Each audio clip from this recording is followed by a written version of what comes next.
MVP Vidya Vrat.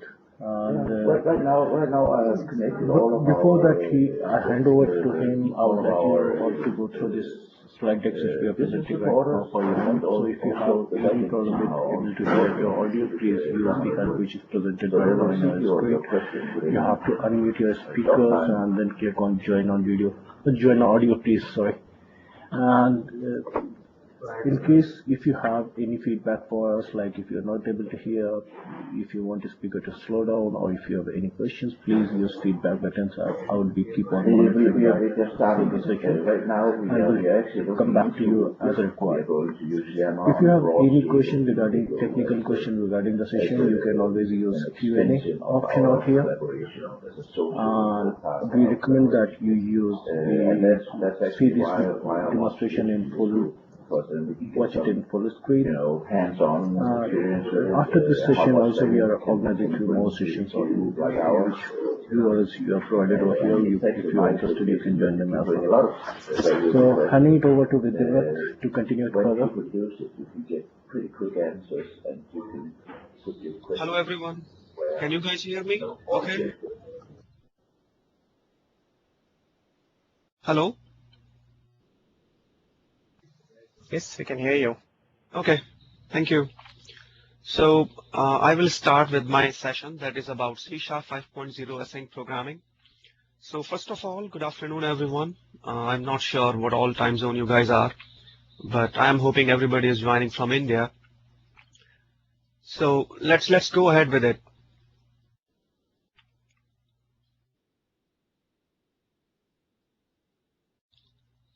How do I go next on this slide? Oh, do I need to mention to slide it over? Or can I do it? So this is the agenda. You can do as well, and if you want, I can help you on this. You can let me know on the slide. Can I share my screen maybe?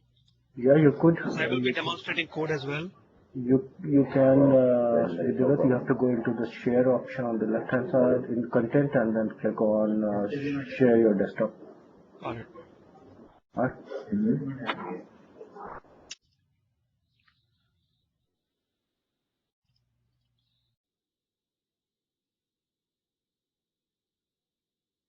So I'm sharing my desktop right now. I hope everybody is able to see, and there will be some demo as well. So it will be easy for everyone.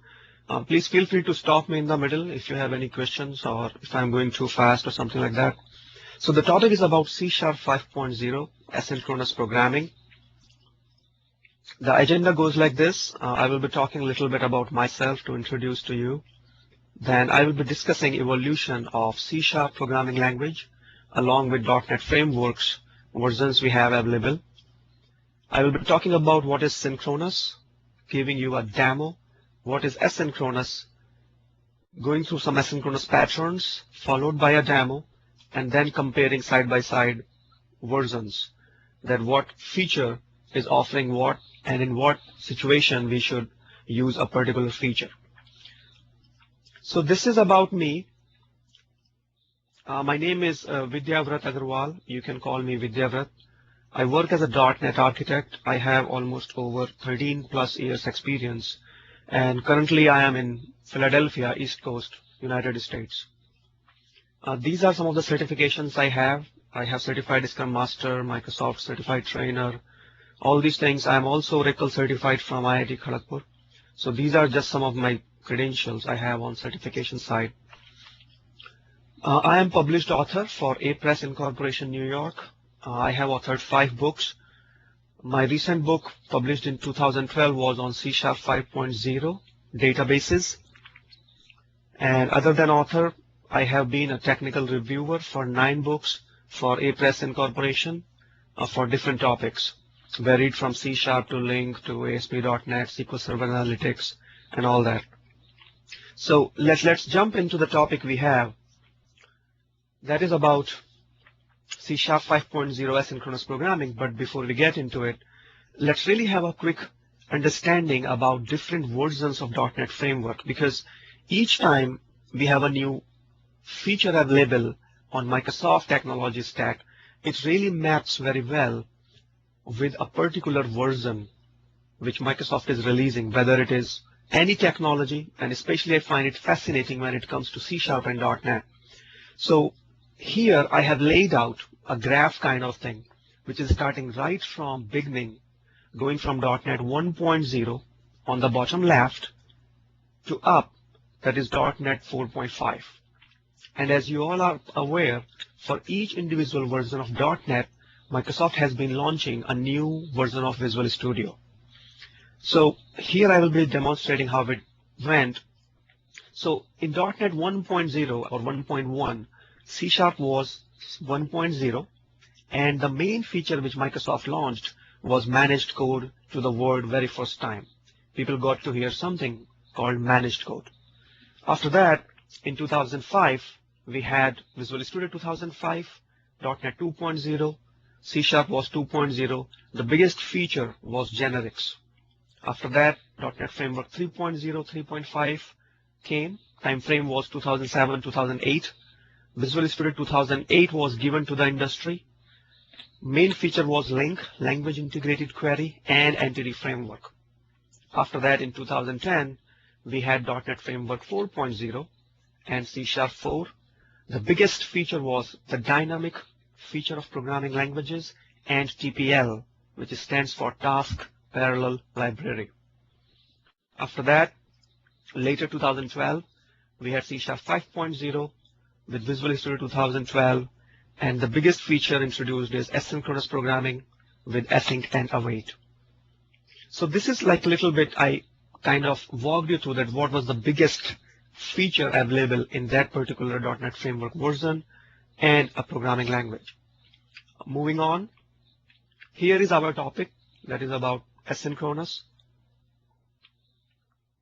Before I really jump onto asynchronous, let's have a quick understanding about what is synchronous. Usually, whenever you start doing something, you got any event, anything you do, by default, it is synchronous by nature. You don't have to do anything special to make something synchronous. So let's jump into it. Synchronous is technically something which happens together at the same time. The reason is it initiates and starts with same thread of execution. Since we are consuming or utilizing the same thread for execution of our programming logic, there are some trade-offs. It gives some issues. So let's see what happens. How bad is it? Most of the applications mainly rely on just one thread to run all of its code. As I mentioned, by default, this is the nature of your code, how it executes. It utilizes one single thread. Now, synchronous behavior, it leaves end users with bad user experience. Now, many times people think that asynchronous or using multiple threads give you performance, but that is not true all the time. At times, user experience, your user interface responsiveness, these things matter most than the performance. And in such scenarios, you may want to go asynchronous route than relying heavily on multiple threads or something similar. Now, what happens here that if you are trying to fetch some large amount of data, doing something which is so much input-output intensive, then your UI will be blocked for a while. You cannot do anything on your UI. Now, this is a very bad user experience because the data which you are trying to pull or fetch or performing a lengthy operation on your threads, your UI is completely blocked. And your user will feel that your UI started to respond again when your logic finished executing on that particular thread and thread got freed up. To avoid all these things, what we have been doing, people have been going around threading. You must have heard a term called multi-threading. In multi-threading, we create background threads, foreground threads. You go to thread pool and do all these things. These things are still around. They still help people to achieve asynchronous behavior, but that is not what C# 5.0 is talking about. So I gave you a kind of a snapshot that how people have been achieving asynchronous behavior, How bad is it? What could be a basic scenario where people feel stuck? And the best candidate where asynchronous come into the picture. So before I move on, let me give you a quick demo.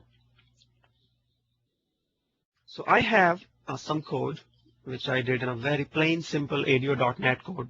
We can go through that later on.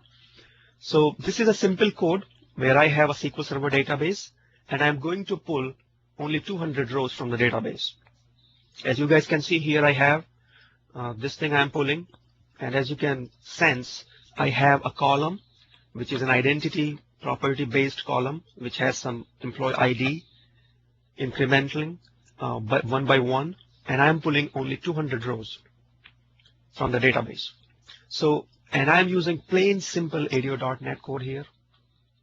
So I will start this thing and kindly observe the behavior, what happens. Now in this is a very common scenario many companies and many industrial applications, enterprise applications are having today. What happens is that I'm working for a customer who is, let's say, a large healthcare or financial domain customer, or it could be anything. Now what they have a grid where they want to pull some data, but on the right hand side or in a different pane of your screen, what they want to continue working, maybe filling some comments, adding some information while your data is being pulled in the left hand side of the grid. Now what happens here, by nature, this thing is synchronous right now. Now all these things will start on one single thread, and that should block my entire UI, and I should not be able to do anything because my UI won't be responsive until the whole amount of data is fetched, your grid is loaded, and then you will feel that UI has become responsive. I have not done anything to cause that behavior happen to this UI. I have written just plain simple click event, and I filled it with a connection command, doing simple try catch thing and binding data as long as reader is reading, and that's it. There's nothing fancy I'm doing. Now let's run this and please observe the behavior, what happens. I am clicking on this button called load data, and I am trying to click on these radio buttons. I am clicking, if you can see my mouse is moving. Right now I clicked on radio button 1, and in this test box I am typing test sync code. You see this thing? Your actions were captured and they went into buffer or cache, and those actions were represented back on the screen and reflected once your thread got freed up, and your UI was completely unresponsive by the time you were pulling 200 rows from the database. This is a very layman scenario, pulling 200 rows. In real world, in any large industrial enterprise application, nobody is pulling 200 rows. People are pulling, let's say, a few 100,000 rows, or at least large amount of data, maybe 65,000 rows. Or even forget about the number. You cannot predict how much number you are going to pull back. You are pulling a large 5-10 years history of data for a finance domain or healthcare. You cannot keep the UI unresponsive for such situations. So what are my ways to bypass this whole thing? If you have been in .NET 2.0, 3.0, 3.5, the best way is you go through the route of multi-threading. The drawback of multi-threading, which has been, and Microsoft really watched that very closely, and to make their developers productive, they have to figure out something else. So the drawback of multi-threading, which always has been, is you have to do a lot of plumbing around the code. You have to be really careful while you are creating and destroying threads, and you have to understand threading so deep and very well. So thread pool, foreground thread, worker thread, thread priority, thread abortion, all these things come into the play, and that is very tedious. Other than that, to help developers continue doing things and utilizing thread in a very abstract fashion, Microsoft created some wrappers around it in the form of asynchronous design patterns, which I will be talking next, and then we will jump into C# 5.0 again later on. So I hope you guys understood this code here, and I am clearing data, and if I will click again, it will show the same behavior. So as I said, if you want to look at this code real quick, this is normal SQL connection I have. This is a simple query which proves that I am pulling only 200 rows. The UI went completely unresponsive for few seconds. I am opening connection, closing connection, blah, blah, blah. So this is a plain simple code I have. Let's move on. I hope everybody is following along. I'm not too fast or any complicated thing you are finding. Feel free to stop or ping to Biplab or Ashutosh. Now, let's move on with what is asynchronous. As synchronous was that when things are happening together at the same time, that was synchronous. So theoretically, asynchronous is supposed to be opposite. Means it's not happening together at the given point of time. And that's right, that is what asynchronous is technically. Now, asynchronous is essential for activities which are potentially blocking. As I set the expectation at the very beginning, that in what scenarios we need asynchronous. So such situations where you want your UI to continue being responsive, you want divert your input-output based operations separately to a different thread, or let the framework choose the best route for it by itself, you can go for asynchronous programming. So these are the best candidates where you need something like that, where you are doing input-output bound operations, which really need which utilizes your CPU to the core that it takes so long and your entire UI blocks or fades out, or it becomes completely unresponsive, or at times in real world I have seen it starts saying not responding. So to avoid such situations and leave user with a bad experience, people go with the route for asynchronous behavior. So what happens here is, in summary, when you choose to go for asynchronous, it does not wait for a response.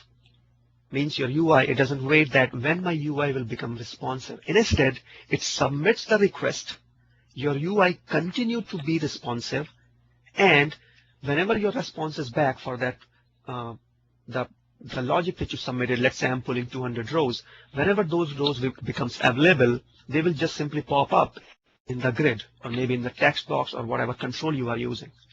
But your UI will continue to be responsive.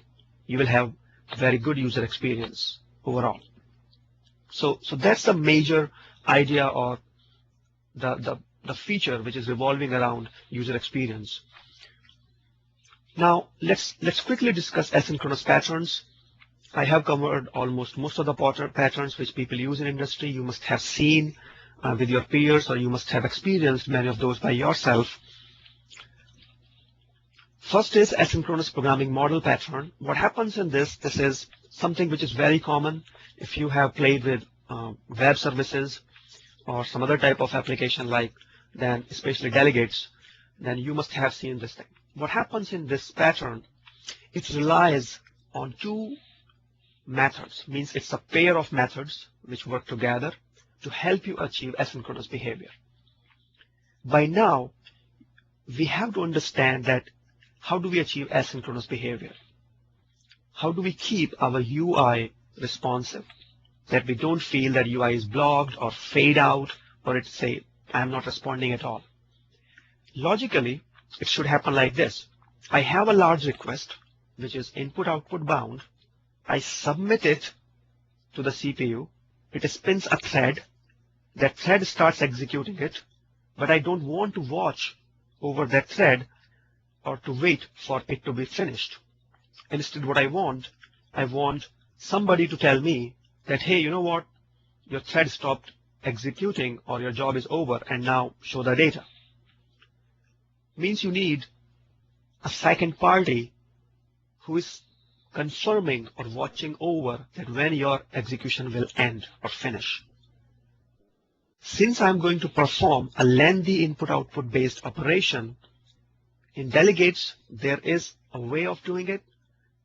The combination of methods, or the pair of method, goes with begin method name and then end method name. Normally, if you want to go for synchronous behavior of delegates, the function or method is invoke. You all know that. To go a synchronous route, by default, you already have a feature inbuilt. There is a flavor which already has been baked in .NET Framework, starting right from 1.0 until 4.5. Now, what you pick .begin invoke. You submit your parameters, and then you have to add something which is known as a callback, and that is your end invoke. Now, once you do this thing, these two methods work together as a pair, and then it helps you achieve asynchronous behavior. This is known as asynchronous programming model pattern. Now, the only problem which most of the time even I have figured it out is that before you start doing, you have to really worry about the plumbing of the code. You have to really worry about that how do I really put my logic inside this plumbing behavior? How do I plug these two methods together while submitting a lengthy task to the system? So that plumbing is the core of problem. How do you bind these two methods together? So I'm sure you guys must have used it. So let's move on. Let's look at the next pattern I have. Next pattern is event-based asynchronous pattern. It works on events. Again, it's a combination of two methods.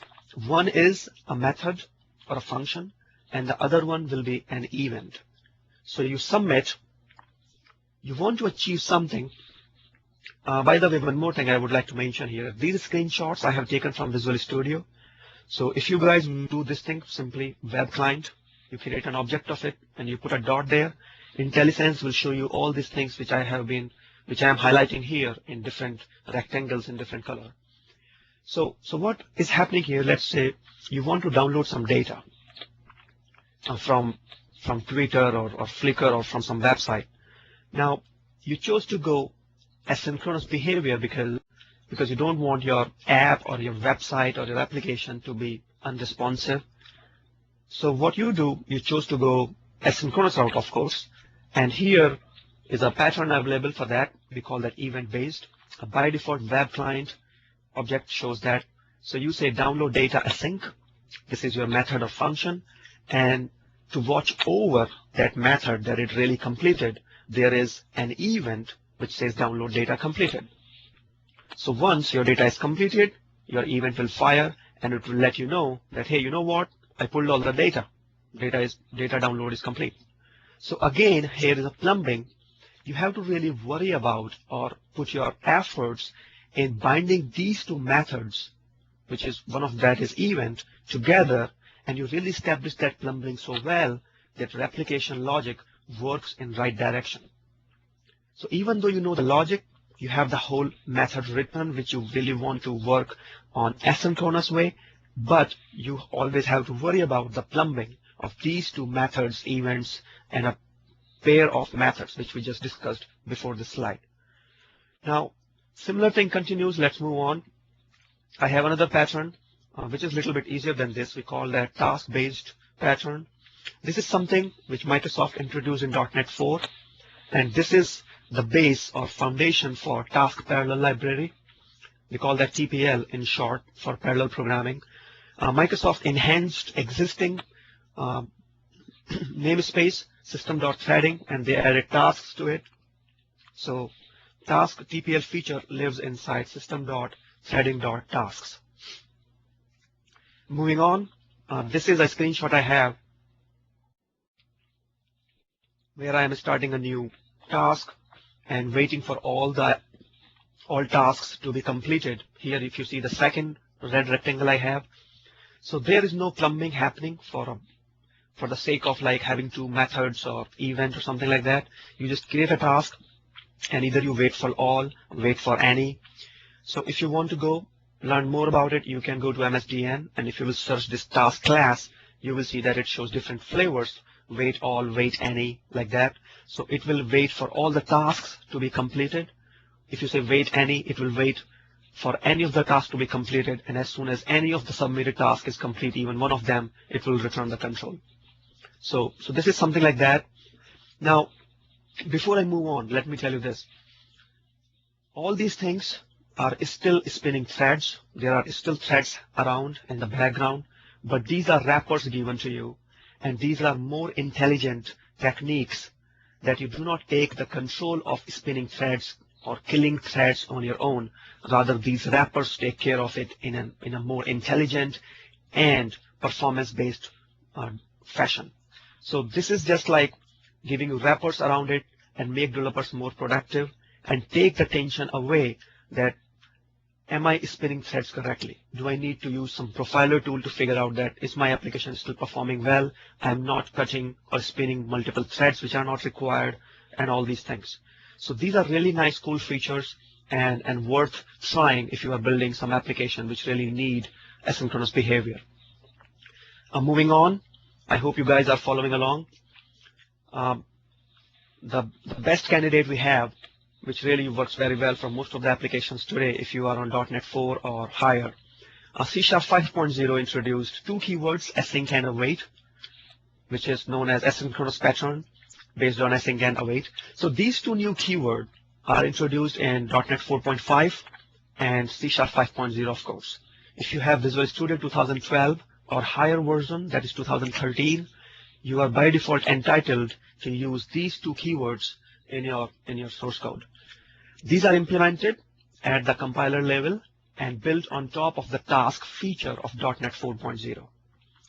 So in .NET 4, Microsoft introduced task, and async and await utilizes task at the core to give you the functionality.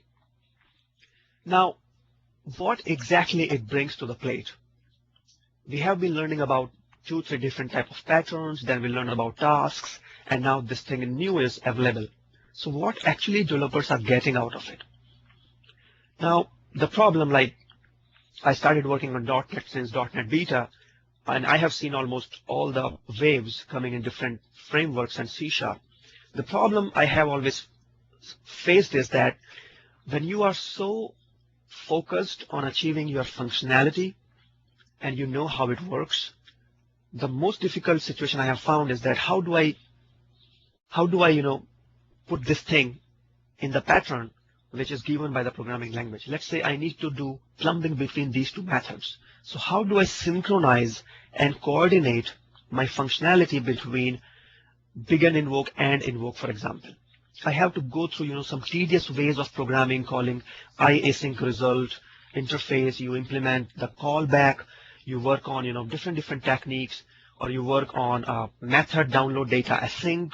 Then you watch over using an event, and this plumbing really takes your attention away, and it really enhances time for debugging and tweaking the code and make you less and less productive. Now, in here means, having said that in simple terms, it has always been the job of the programmer to do the plumbing. You are the one who will focus on the functionality, and you are the one who will do the plumbing. Now, what happens with this new thing, I'm not telling that the previous things are bad. This is just my observation that what Microsoft is trying to achieve and the direction we are moving together to the new direction. And that is that earlier it was job of a programmer to figure out every single thing, do the plumbing, but now it is job of a programming language. We are evolving. It's a technology thing, right? We are evolving together. So the new feature came as async and await, and what it does, over the period of time, Microsoft technology teams evolved. They understood the pain of the developers, and they said, okay, we have to go in a new direction, and they came out with something called async await. And what it does, it says, okay, why don't you guys continue writing your logic the same way you do today? How did I start with a button event? I did nothing. It's a normal flow. Your normal mind map, how do you start writing code? You don't care about any plumbing. You are writing free mind. Normal logic flowing in a click event. That's it. No big deal. They want you to continue coding in a similar way. Almost similar way. You don't do anything extra fancy, no plumbing required, and they say that you only add 2 keywords. One is async, one is await, and it will work only with .NET 4.5 or higher, given to you with Visual Studio 2012 or 13 by default, which is supporting C# 5.0. And then once you are following your normal programming logic, you are entitled to receive asynchronous behavior without doing any plumbing, without writing multiple methods in a pair or a couple fashion, or without writing a method or an event watching over it, or even without doing any task scheduler or multi-threading by yourself, or spinning multiple threads, returning those to thread pool, and worrying about all these tedious intricacies around multi-threading applications. So this is what exactly is being achieved. Now, having said that, it's time to demonstrate something. But before I move on, let me talk about something real quick. There are some operations which we do very often in no matter what kind of applications you are building. And those are database operations. No application can exist today without database. So Microsoft has very clearly mentioned on MSDN, this is a screenshot I have taken from MSDN. If you will search for the same thing, three words, legacy, asynchronous programming, if you will bing it, you will see an MSDN page. You click on that, you will see the exact same thing what I'm showing you right now in a screenshot, and which says that prior to .NET 4.5, asynchronous programming with SQL client was done with the following methods. But moving on with .NET 4.5 and higher, Microsoft declares these as legacy operations. And you should not be utilizing these. By now you must have sensed that this is your asynchronous programming model pattern, which was having begin and end. So if you are in ADO.NET and you put dot, you will see begin execute non-query and end execute non-query.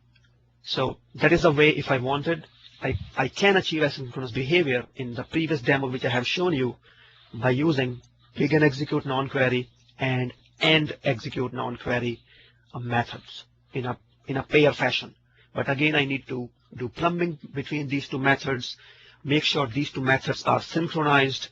One method is aware of the other one, that it ended, and I need to be responsive, and all these things you need to take care of and test it very often. You debug it so well, and then you deploy it. Moving on, something really interesting. Let's say my organization is not yet having Visual Studio 2012 or 2013. We are still on 2010, as many organizations are. And can I still do it, asynchronous programming, on Visual Studio 2010? So there is something Microsoft knew, and they created a CTP for that. So there is a Visual Studio Async CTP, which will extend your 2010 to allow you utilize those async and await keywords.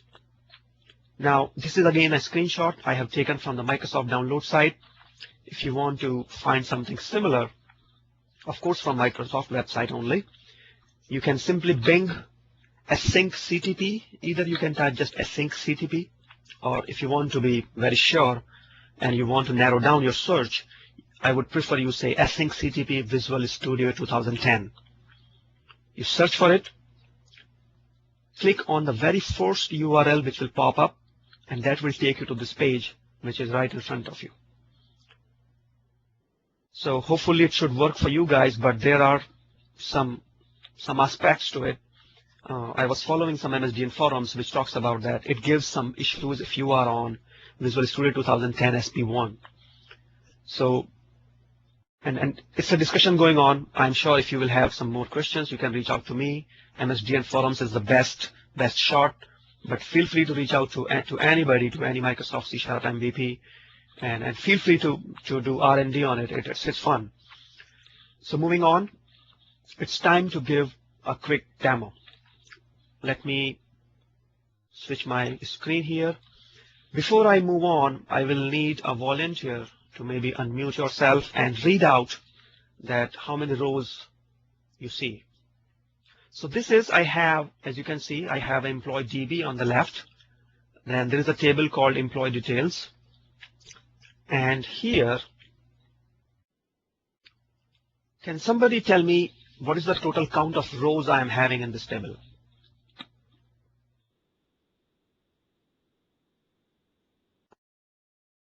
It's 2 million. Anybody can. Sorry, what is that? 2 million. That's right. These are 2 million rows I have. All right. Thank you very much. I appreciate it. Now, let's go to asynchronous demo code. I have some code written here, and let's run it.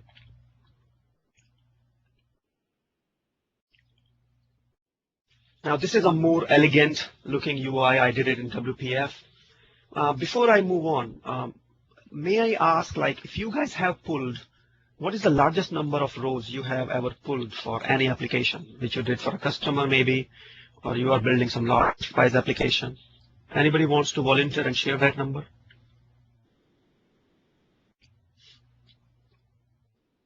I'm waiting.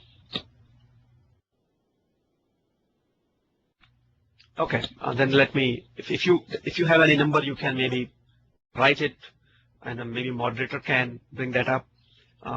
I have presented a session last year, and in that I asked that how many maximum number of rows people have pulled.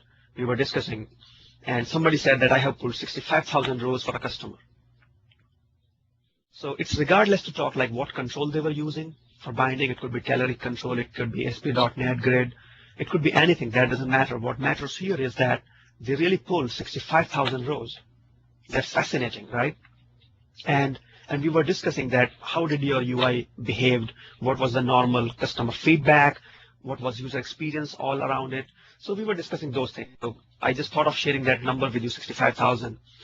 And that really, drove me to do better than that. And that is what I'm trying to demonstrate here. So in this application, this is like pulling some binding. It's a plain simple data binding to the grid, what any application will do. I have designed many applications for different domains, like healthcare is the most common one these days. And they have a lot of, United States is the biggest customer for Indian offshore industry. And what happened is that they have, a huge amount of data for even a single patient.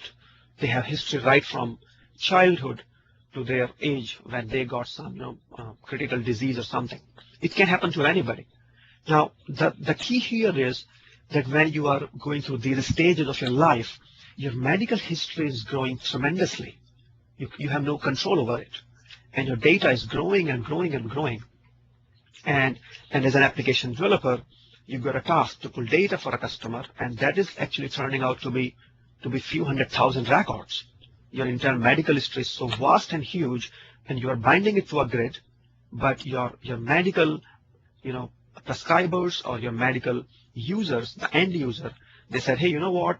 We still want to continue with this patient. We are filling some comments, and by the time we are pulling his history, we want to continue writing on the right side of the screen, on the bottom of the screen, or somewhere, and let the data pop up. But we don't want to wait by the time his history has fully loaded. And it's a very genuine use case. They have all the rights to ask for that feature. Look for insurance domain or finance domain. They have tons and tons of records for a single property they have sold and all that stuff. So these scenarios really drove me to create a demo which maps to a real world scenario. So this is more elegant looking thing. I did it in WPF. You can do similar thing in Windows Forms or anywhere. I just did it for a change here. And this button says here, load employee data async. That explicitly says that behind this button click, I am binding data and I am trying to pull that in an asynchronous fashion.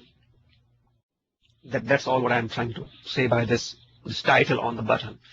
So I'm clicking on it, and I'm assuming my data is meant to be pulled from the database. And as you can see here, I am able to click on these buttons. I'm going very slow. Hope you guys are able to observe. In this text box, I'm typing test async behavior. I am clicking on a button which is popping up a message box which says this is a test of asynchronous data access while UI is responsive. I click OK. I continue clicking on these radio buttons and I say, you see, And if you look here, it has pulled this number of rows. Now let's say clear data just to demonstrate it, and I say load employee data async. I can demonstrate one more time here. While it is pulling data, my UI is responsive.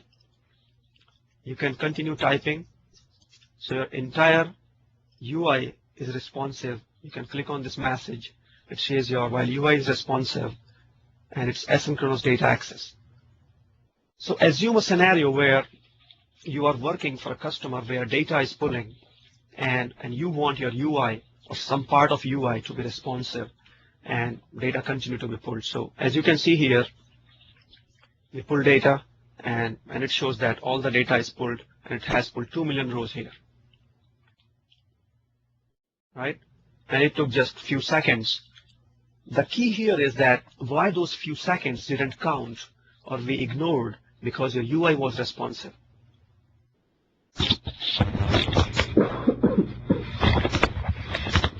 Your customer was not waiting for UI to be responsive. So your customer had a very nice user experience. You are doing multitasking. Your data is being pulled.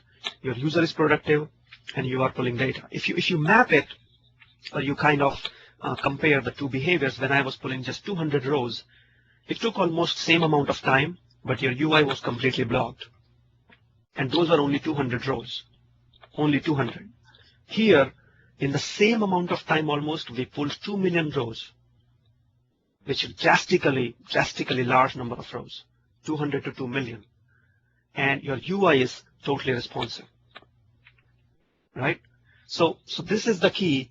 And as I said, in a forum somebody said I pulled 65,000 rows, and that was very large. So that really fascinated me, and I thought, okay, let me do something better. And I populated database with 2 million rows, and I pulled those here.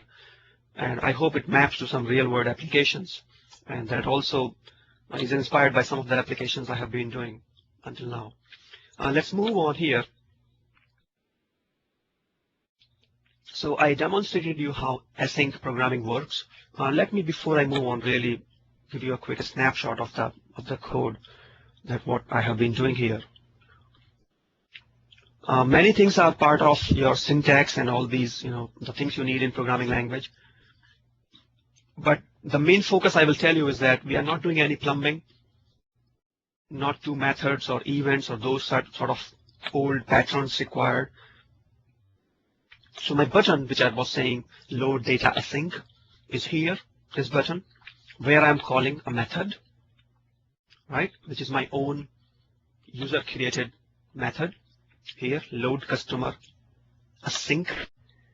And to this, how do you do any method? You just say simply like private void, public void. You start like that, right? And inside that, assume you don't know async await thing. What you will do is maybe you do multi-threading, maybe you will go with the old patterns which were available, like begin invoke or end invoke, or do something similar to do plumbing between two methods and make sure your data is loaded and your event pops up, says, hey, you know what, your data is loaded. Now it's time to make UI responsive. So here, I just added async keyword here. That is one. Then I'm creating connection. I used entity framework for that.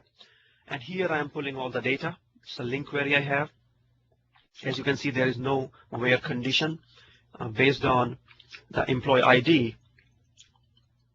So that shows that I'm pulling all the rows, which are 2 million, as I shown you in the grid as well. And here I'm creating a new task. And to that, I'm passing await.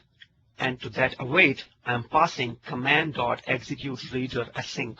So this is something new, which you will see in .NET 4.5 and higher versions of .NET Framework, and you can use it with C# 5.0 or higher.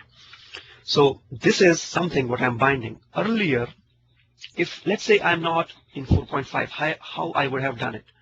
You have to use your begin execute reader, and you have to do plumbing of that thing with end execute reader. So these two methods will go together to give you asynchronous behavior. Means you are controlling and writing code in two different methods. Here we are not doing that. It's a normal flow like any ADO.NET code. Your time comes when on the command you are passing the function or method, and you just simply say execute reader or execute non-query. Here I'm saying execute reader async. That's it. If I put a dot here, and you really want to see, you see that this thing? Execute scalar async.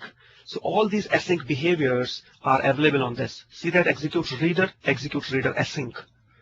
So these flavors are given execute non-query async. So all these flavors are automatically given to you the moment you bind await and async here. If I remove any of these keywords, async and await, this particular thing will show you a red squiggly underneath. That means you are not entitled to use this method here, because that maps only with async and await. So let's move on. I hope you guys followed this. I will be sharing this code as well. So moving on, showing you side-by-side comparison. Here I'm just trying to give you a table structure which shows that what happened normally if you use thread. If you use threads to do the multi-threading or making your UI responsive and doing multiple tasks which are more input-output bound, you can use system.threading.thread, of course, which works on any version of .NET framework, and it is based on managed threads. It is very expensive, not recommended, of course, and it is always has been tedious to manage thread creation, destruction, and all that. I hope you guys know that part. Now, another thing is that commonly known begin and end method combination, like begin execute query and end execute query, begin invoke, end invoke, those sort of things, if you have, they are based on thread pool internally, very commonly used, and it's recommended. The reason is that it internally uses thread pool for that. So it's a wrapper around thread creation, and it utilizes thread pools underneath. So you are not spinning threads on your own, rather it does that by default by itself. You can use delegates, of course. Thread pool is used. Not many people feel comfortable using delegates all the time. Event-based patterns, they use thread pool and not very commonly used unless you are very familiar with that plumbing pattern. Task-based, this is something new introduced with .NET 4.0. It utilizes task scheduler underneath. If you are on .NET 4, it is a recommended way of doing it. And of course, the latest member we have is async and await pattern.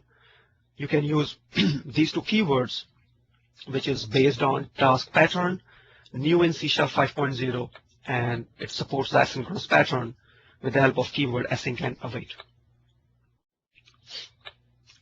So with this, I really thank you all for listening and participating in this. And if you have any questions, please go ahead.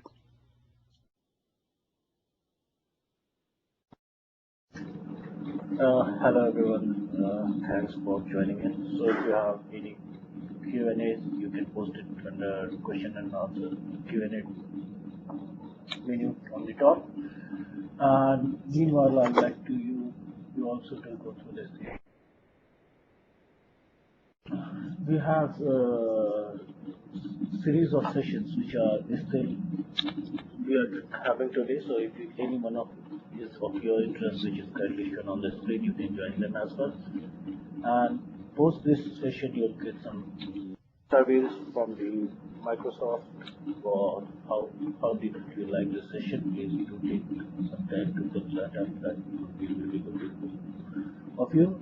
And apart from this, these sessions are recorded and will be also available on our MVP YouTube channel. So do subscribe to our YouTube channel to see the recordings of these sessions.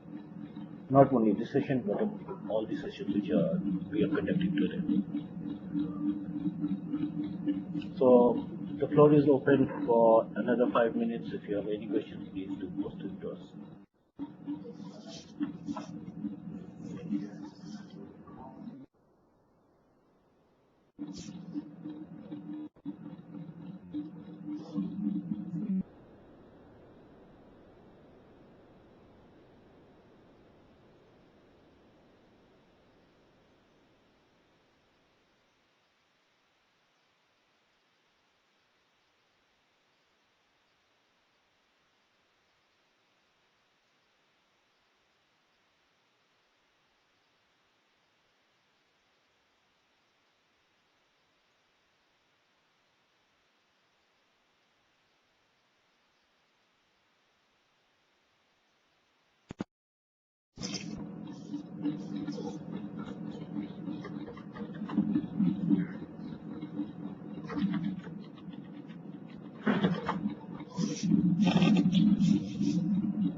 Since I can see no questions coming up over here, I'm going to let's close this session, and thanks once again everyone for joining the session. Right, everyone. Thank you guys. Thank you very much for joining. I appreciate it.